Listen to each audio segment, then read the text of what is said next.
सुबह के 5:30 बज रहे हैं और हम लोग तैयार हो गए।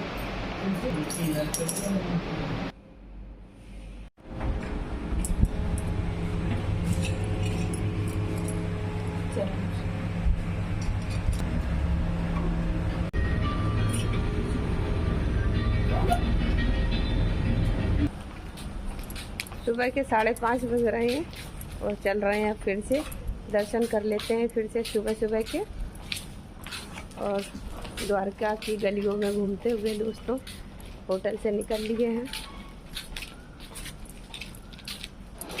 राधे राधे दोस्तों। तो सुबह सुबह चलते हैं द्वारकाधीश के दर्शन करने के लिए। शाम को कर लिए थे, फिर से एक बार और कर लेते हैं चल के, क्योंकि बार बार तो आना हो नहीं पाता है। तो चलिए सुबह के दर्शन का सौभाग्य प्राप्त कर लेते हैं और हम लोग निकल पड़े हैं दर्शन करने के लिए। तो रास्ते में दुकानें वगैरह तो बंद थी, बट चाय वगैरह की शॉप जो है खुल गई थी और 6 बजे आरती होनी है, तो इसीलिए हम लोग जो है जल्दी जल्दी निकल पड़े हैं, क्योंकि वहाँ पे भीड़ भी लग जाती है। और देखिए चाय की दुकानें लगी हैं, लेकिन पहले दर्शन कर लेते हैं फिर चाय वगैरह पियेंगे।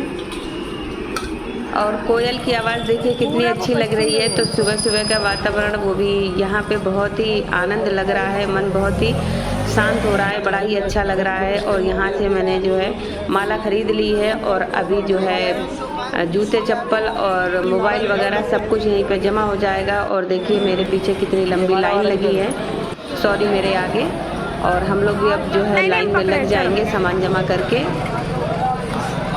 तो अंदर मोबाइल वगैरह ले नहीं जाने देते हैं। मैं थोड़ा दूर तक गई भी थी, मतलब दर्शन करने के बाद, लेकिन मना कर दिया, तो यहाँ से कुछ भी जो है रिकॉर्ड नहीं हो पाया। उसके बाद हम लोग दर्शन करके देखिए वापस आ गए हैं। और बारिश भी हो गई है, जब हम लोग अंदर थे तो बारिश भी हो गई है। और बढ़िया सी आरती जो है, अद्भुत आरती का जो है आनंद लिया। बहुत ही सुंदर आरती होती, पूरा मन जो है बहुत ही शांत हो गया है और बहुत ही मतलब खुशी मिल रही है कि आरती में शामिल होने का मौका मिल गया। और चलिए अब चलते हैं गोमती घाट पे।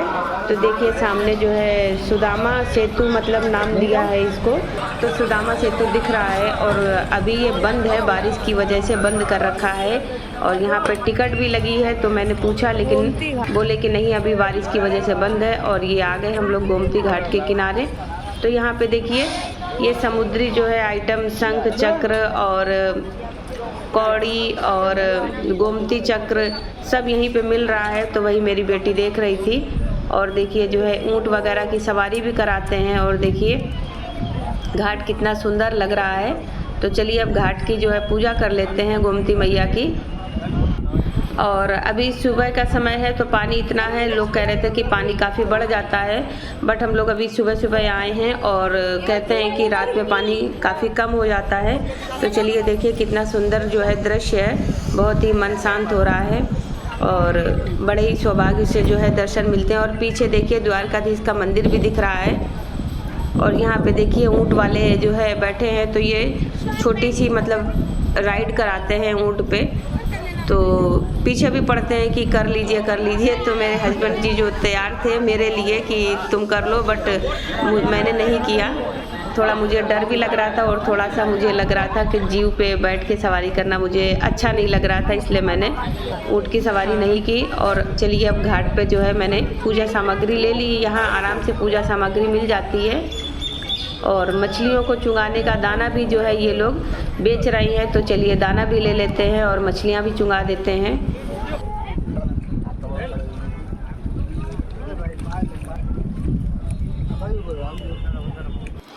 और यहाँ पे आटे की जैसी लोई बना के देते हैं, तो आप ऐसे डालोगे तो मछली बिल्कुल देखिए सामने मेरे बिल्कुल पास में है ढेर सारी मछली।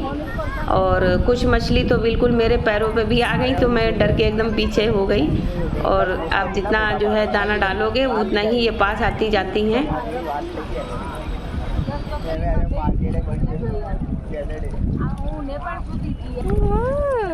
और देखिए कैसे जो है आप छोटी छोटी लोइयाँ बना के डालेंगे तो तुरंत ये पकड़ लेती हैं अपने मुंह में। बहुत ही अच्छा लग रहा है।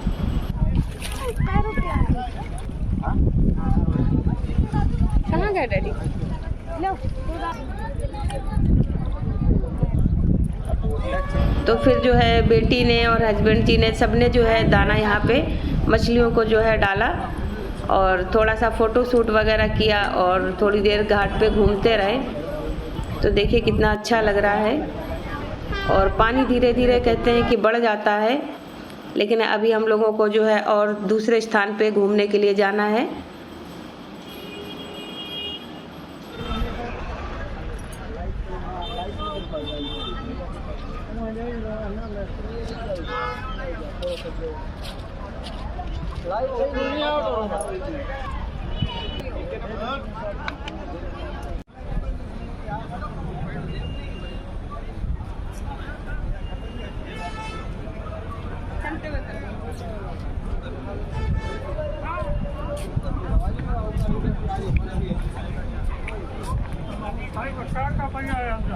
तो भले पड़ा हुए तो ये ना तो देखिए आगे जो है गाय के चारे की भी व्यवस्था है, तो आप यहाँ से चारा खरीद के गाय को खिला सकते हैं। जय द्वारकाधीश जय द्वारकाधीश। लो भाई तो ओटला ऊपर ना कीजिए, जल्दी जाओ भाई। पर थोड़ा ध्यान रखना पड़ता है, आप जैसे ही चारा लेंगे वैसे ही ढेर सारी गाय जो है एकदम से भागती हैं आपके पास आने के लिए। तभी वो चारे वाले भैया बोले कि जल्दी जल्दी डाल दो, नहीं तो सारी गाय इधर ही आ जाएंगी। मगर बंद है, सुदामा सेतु है। तो बाजार घूमते हुए जो है यहाँ से निकल रहे हैं, क्योंकि पूरे रास्ते में तो बाजार ही है। तो जो सामान थोड़ा बहुत अच्छा लगा वो शॉपिंग भी कर ली। तो चलिए सुबह की आरती दर्शन वगैरह सब हो गए हैं, गोमती घाट भी घूम आए हैं और अब सबको जो है चाय की प्यास लग रही है। तो चलिए किसी जगह बैठ के आराम से चाय नाश्ता कर लेते हैं। चलिए नाश्ता कर लेते हैं। तो यहाँ पे नाश्ते में मंगा लिया था फाफड़ा, ढोकला और समोसे और चाय। तो यहाँ पे ढोकला और फाफड़ा तो मतलब जो है कॉमन है। तो चलिए नाश्ता हो गया है और अब निकलेंगे बाहर। तो मंदिर के पास ही आपको आसानी से जो है रूम वगैरह मिल जाते हैं। 2000 के आसपास करीब आपको रूम यहाँ पे मिल जाएंगे और टैक्सी वगैरह भी आराम से मिल जाती है। तो जब स्टेशन पे ये टैक्सी मैंने की थी तो इन्होंने ही पूरा कार्ड दिखा दिया था कि आपको कहाँ कहाँ घूमना है। तो हम लोगों ने उसी समय जो है ज़्यादा टाइम वेस्ट ना करते हुए इनको बुक कर दिया था। तो अब चलिए जो है टैक्सी वाले भैया आ गए हैं, ऑटो वाले। तो चलिए अब जो है जहाँ जहाँ ये ले चलेंगे हम लोग घूम लेते हैं। तो 4-5 जगह रहती हैं और सबका प्राइस भी मतलब सेम रहता है। तो इसीलिए हम लोगों ने फटाफट वहीं पे ही तय कर लिया था, जिससे कि ज़्यादा टाइम जो है बर्बाद ना हो। और देखिए हम लोग आ गए हैं रुक्मणी मंदिर। तो यहाँ पे माता रुक्मणी का मंदिर है और 12 साल उन्होंने यहाँ पे कृष्ण जी से अलग रह के तपस्या की थी। और यहाँ जो है लाइन लग गई है, मतलब भीड़ हो गई है काफ़ी। सुबह सुबह का टाइम है और फूल माला भी यहाँ पे अंदर ही मिल जाते हैं। और चलिए अब दर्शन कर लेते हैं।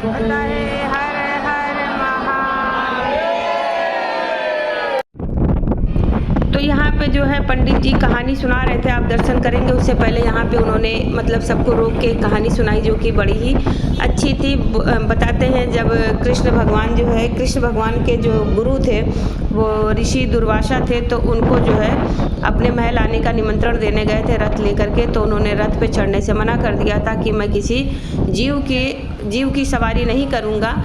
तो माता रुक्मणी और कृष्ण जी जो है रथ को खींच के अपने कंधे पे मतलब रख के रथ को खींच के लेके आए थे दुर्वासा ऋषि को बिठाल के। तो चलते चलते इसी स्थान पे माँ रुक्मणी को बहुत ही प्यास लगाई थी और उन्होंने कृष्ण से कहा कि मुझे बहुत ही प्यास लगी है, बहुत जोर की प्यास लग रही है, मेरा गला सूख रहा है। तो भगवान श्री कृष्ण ने अपने पैर के अंगूठे से धरती को दबा दिया था और यहीं से जो है पानी की धारा फूट निकली थी।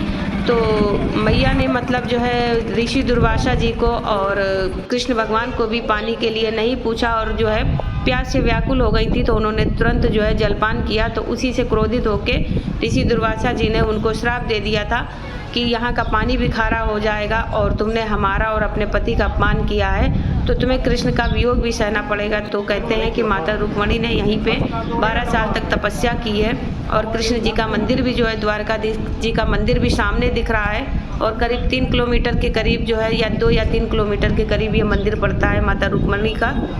तो यहाँ पे जल दान देने की परंपरा है।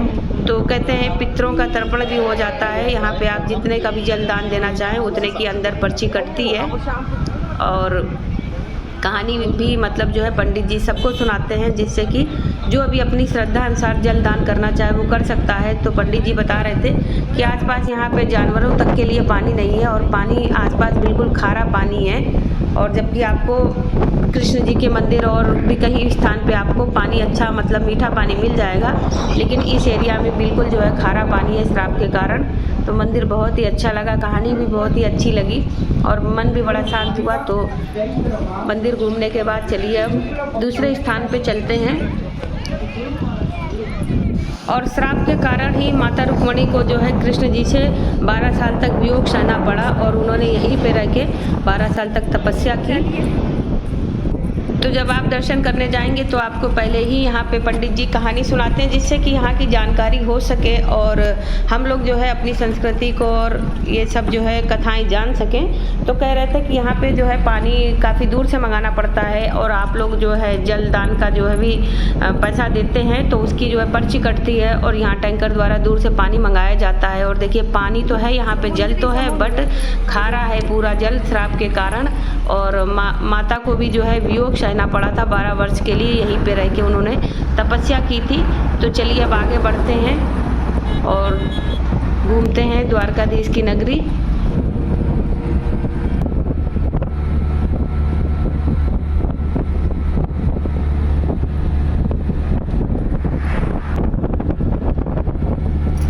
तो ऑटो वाले भैया बता रहे थे कि अब पहले से काफ़ी अच्छी व्यवस्था हो गई है। रोड वगैरह देखिए आप कितनी अच्छी बन गई है, और रास्ते के खूबसूरत नज़ारे देखते हुए चल रहे हैं। तो चलिए चल रहे हैं भेड़ द्वारिका, और रुक्मणी मंदिर के दर्शन हो गए हैं।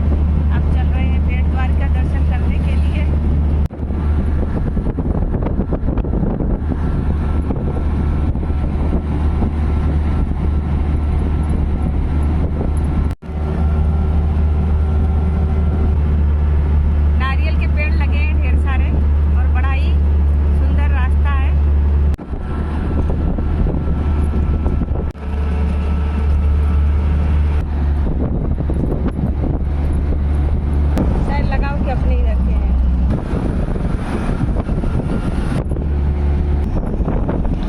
तो खूबसूरत रास्तों से होते हुए चलिए अब भेड़ द्वारका चलते हैं, और बहुत ही अच्छा लग रहा है, और पहले से काफ़ी अच्छी व्यवस्था भी हो गई है। मैं तो यहाँ पहली बार आई हूँ, बट ऑटो वाले भैया बता रहे हैं कि अब काफ़ी कुछ मतलब अच्छा बन रहा है और अच्छा हो रहा है।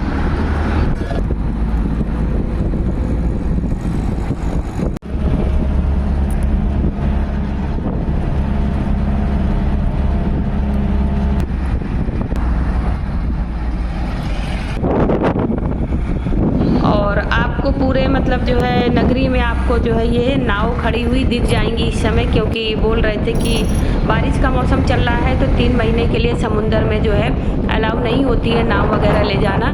तो सारी नाव जो है सिटी में आपको पूरे मतलब अगर आप घूमेंगे इस तरह से तो हर जगह जगह आपको जहाँ भी पानी होगा तो वहाँ पे आपको ये नाव खड़ी हुई दिख जाएंगी। तो देखिए कितनी ढेर सारी नाव हैं, और अच्छा लग रहा है इनको देख करके भी।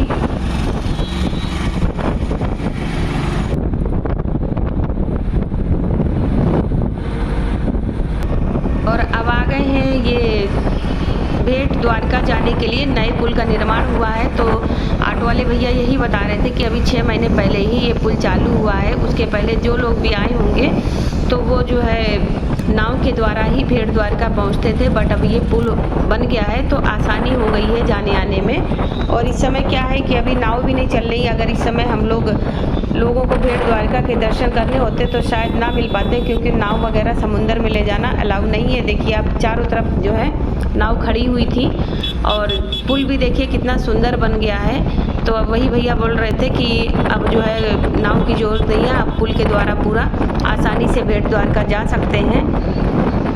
और देखिए कितना सुंदर जो है निर्माण हुआ है पुल का।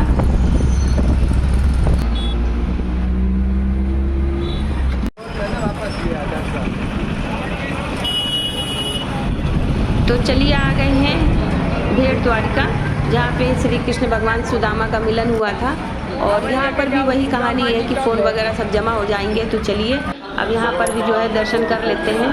बड़ा सामान नहीं ले जाना है, मोबाइल यही जमा करना पड़ेगा। तो चलिए मोबाइल जमा कर देते हैं और फिर दर्शन करने चलते हैं। ले जाना मना है। अपना मोबाइल कैमरा, मोबाइल काउंटर और दर्शन करके निकले तो बाहर वही जो सामान वगैरह बिकता है तो ढेर सारा बिक रहा था। तो कुछ जो है थोड़ा छोटा मोटा आइटम भी ख़रीदा। और फिर यहाँ पे मैंने जो है ये नमकीन की चाट बना के दे रहे थे तो बहुत ही टेस्टी थी।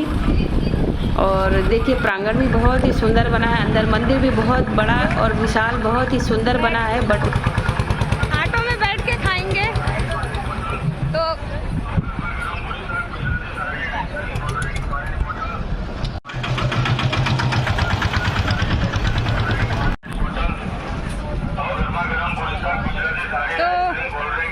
सुदामा मंदिर के भी दर्शन कर लिए हैं, बेट द्वारका भी घूम लिए हैं। अब चल रहे हैं आगे, देखते हैं अब कहाँ घुमाता है। तो भगवान श्री कृष्ण और सुदामा का जी का यहीं पे मिलन हुआ था। तो मंदिर भी बहुत बड़ा बना है, बहुत ही विशाल बना है। बट काफ़ी दूर से ही आपका मोबाइल वगैरह सब जो है जमा करना पड़ता है। और फिर अंदर हम लोगों ने दर्शन किए और गन्ने का जूस वगैरह भी पिया। और अब आ गए हैं उसी पुल पे। तो इसी पुल क्रॉस करके ही फिर से हम लोगों को आगे बढ़ना है। तो देखिए कितना सुंदर लग रहा है ये ब्रिज।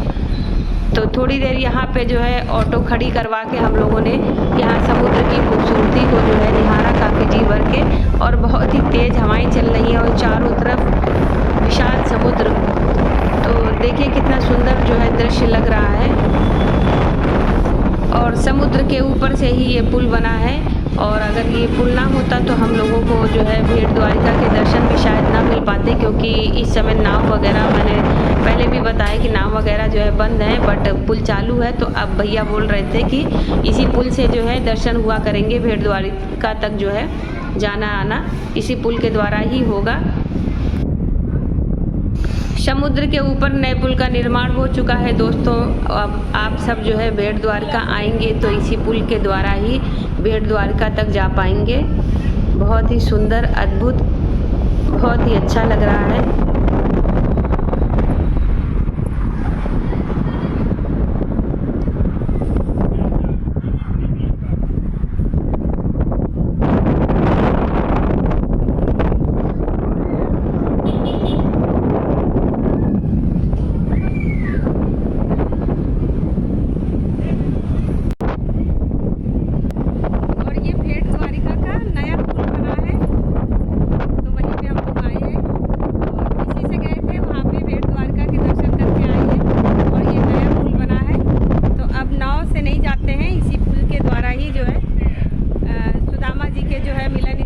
द्वारका वहाँ जाते हैं।